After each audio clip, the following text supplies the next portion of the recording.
This is my 2000 Porsche Boxster, and I have finally reached about over a month of ownership on this car.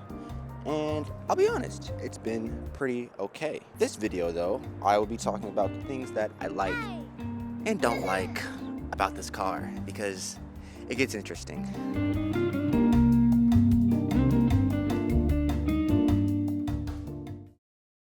Starting off with the things that I love. Number one is going to be the front end. Now this isn't in any particular order, but the front end of this car I really like actually, and that's probably the deciding purchase factor of why I actually bought this car. I love the fried egg headlights. People don't like them. I love them, especially the orange on maroon. A lot of people, when they get the fried eggs, they often opt in for the clear fried eggs, or even they do the 997 conversion, which is interesting to say the least, but I think it's pretty cool, at least on this color. And as you can see, I already have some scratches and dents on the bumper from it being so low. This Porsche badge is also really faded and I need to replace it, but yeah, I think it just adds character to the car for now. So until I replace it, it stays. This front end actually shares the front end, the same one as the 996 911. So from the front, it looks like 911, but once you move to the party in the back, you can tell it's a Boxster. But yeah, I love this front end. It's super classy and timeless. I've gotten a lot of compliments on it so far also.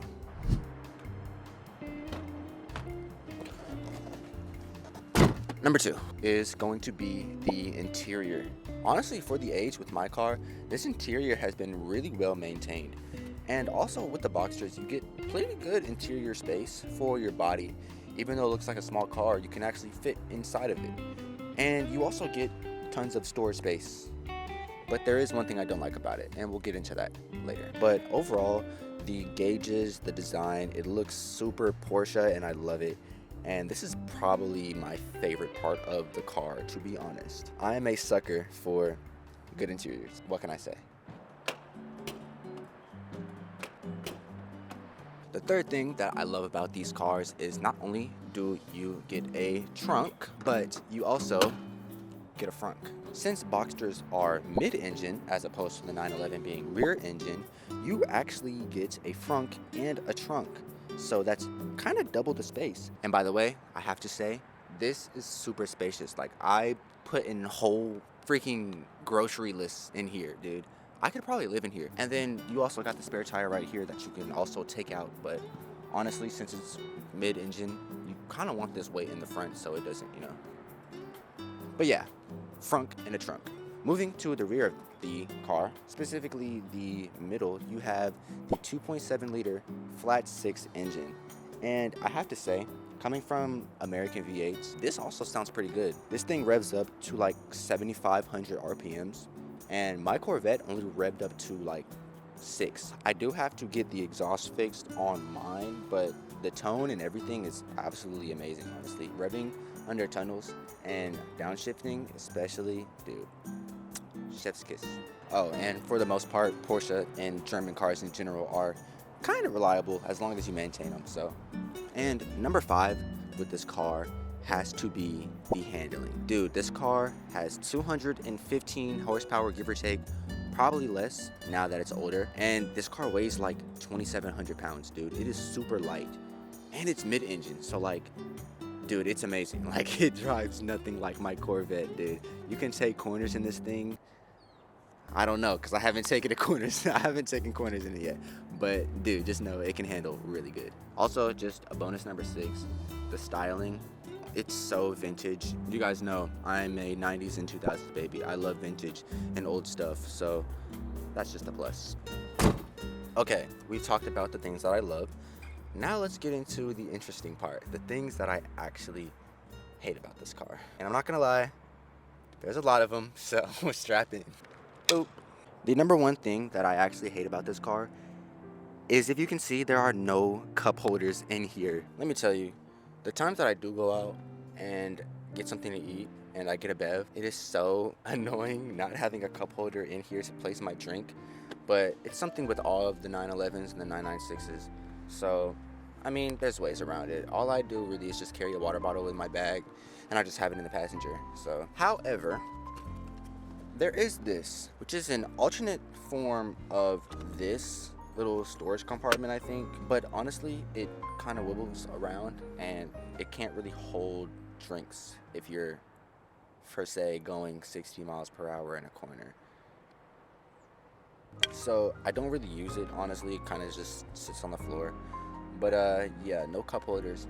So if you are a Hydro Flask girly, it's not for you.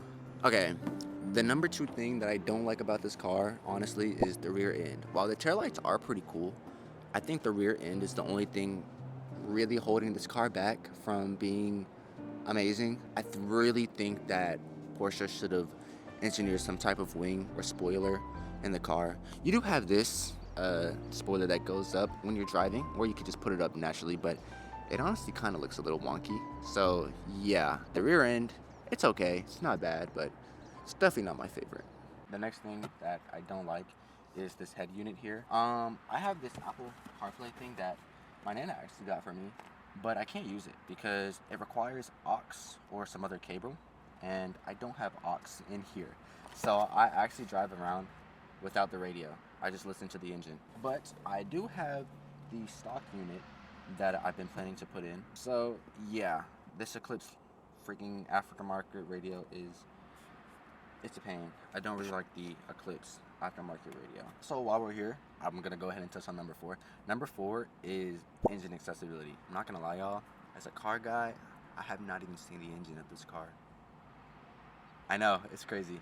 I'm known for being in my engine bay, dude. The Corvette engine bay is huge. I can literally live in the engine bay, bro. Like, I can probably find clips of me sitting on the tires and being in the engine. But yeah, I mean, I have not seen the engine of this car yet, so yeah, it's mid-engine, so it's a little difficult.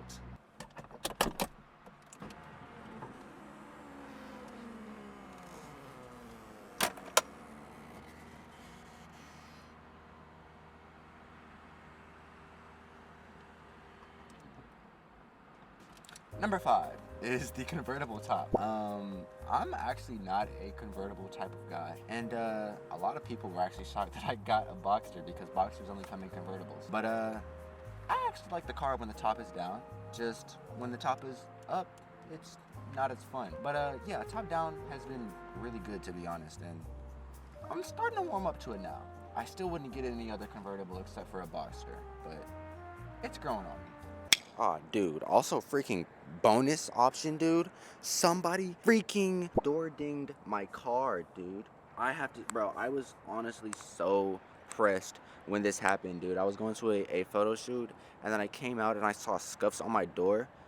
Y'all, don't go to college and don't park in college student parking because they don't know how to. But yeah, this was all of the things that I like and don't like about the Porsche Boxster.